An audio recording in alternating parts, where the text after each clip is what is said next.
Pada video ini, saya akan mempresentasikan hasil analisis proses mining pada proses purchase to pay menggunakan Python. Analisis ini mencakup exploratory proses analisis, proses discovery menggunakan inductive miner, bottleneck analisis, serta kesimpulan berdasarkan data. Tahap pertama adalah memahami dataset yang digunakan. Dataset yang dianalisis merupakan event log proses purchase to pay dalam format CSV, di mana setiap baris merepresentasikan satu kejadian aktivitas dalam proses bisnis. Dataset ini memiliki 3 atribut utama yang digunakan dalam proses mining. Kolom pertama adalah order ID yang berfungsi sebagai case ID. Setiap order ID merepresentasikan satu proses purchase to pay secara utuh. Kolom kedua adalah activity yang menunjukkan nama aktivitas yang dilakukan seperti pembuatan permintaan pembelian, pembuatan purchase order, hingga pembayaran. Kolom ketiga adalah timestamp yang mencatat waktu terjadinya setiap aktivitas. Kolom ini sangat penting karena digunakan untuk menghitung durasi proses dan urutan aktivitas. Dengan struktur ini, dataset sudah memenuhi syarat sebagai event log untuk dilakukan analisis proses mining. Setelah memahami struktur dataset, tahap berikutnya adalah pre-processing dan pengolahan data menggunakan Python.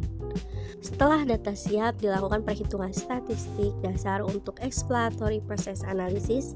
Selain itu, dilakukan analisis aktivitas paling sering dengan menghitung frekuensi kemunculan setiap aktivitas. Durasi proses dihitung dengan mencari selisih antara timestamp pertama dan terakhir pada setiap kasus. Hasil durasi ini kemudian dirata-ratakan untuk memperoleh gambaran efisiensi proses secara keseluruhan.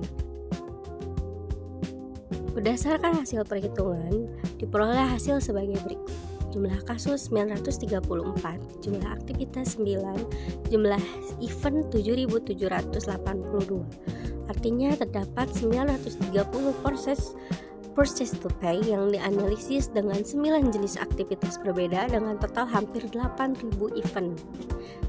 Aktivitas yang paling sering muncul adalah create purchase order. Hal ini menunjukkan bahwa pembuatan purchase order merupakan aktivitas inti dan hampir selalu dilakukan dalam proses P2P. Aktivitas awal yang paling dominan adalah create purchase requisition.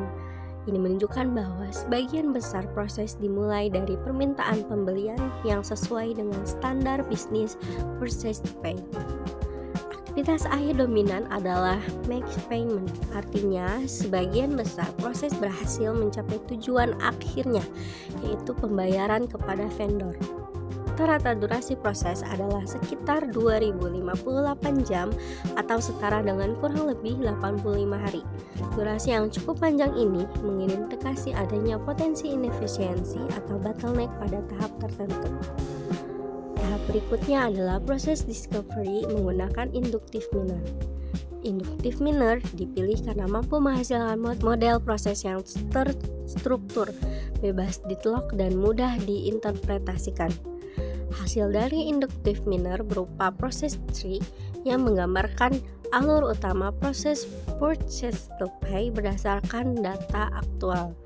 Model ini menunjukkan urutan aktivitas utama, kemungkinan aktivitas paralel, serta pengulangan aktivitas jika ada. Setelah model proses diperoleh, dilakukan analisis bottleneck untuk mengidentifikasi bagian proses yang paling lambat. Bottleneck dianalisis dengan melihat durasi proses dan aktivitas yang memiliki waktu tunggu panjang. Aktivitas dengan durasi lama dan frekuensi tinggi berpotensi menjadi penyebab utama keterlambatan proses. Berdasarkan analisis, aktivitas pada tahap approval dan payment memiliki kontribusi besar terhadap lamanya durasi proses. Berdasarkan seluruh tahapan analisis yang dilakukan, dapat disimpulkan bahwa proses purchase to pay memiliki alur yang cukup konsisten dan terstandarisasi. Namun, Namun, rata-rata durasi proses yang panjang menunjukkan adanya peluang perbaikan, khususnya pada aktivitas yang melibatkan persetujuan dan pembayaran. Dengan menggunakan proses mining, organisasi dapat memahami proses bisnis secara objektif berbasis data, serta mengidentifikasi area yang perlu dioptimalkan. Hasil analisis ini dapat digunakan sebagai dasar untuk meningkatkan efisiensi, mengurangi bottleneck, dan memperbaiki kinerja proses tunai. Sekian dari saya.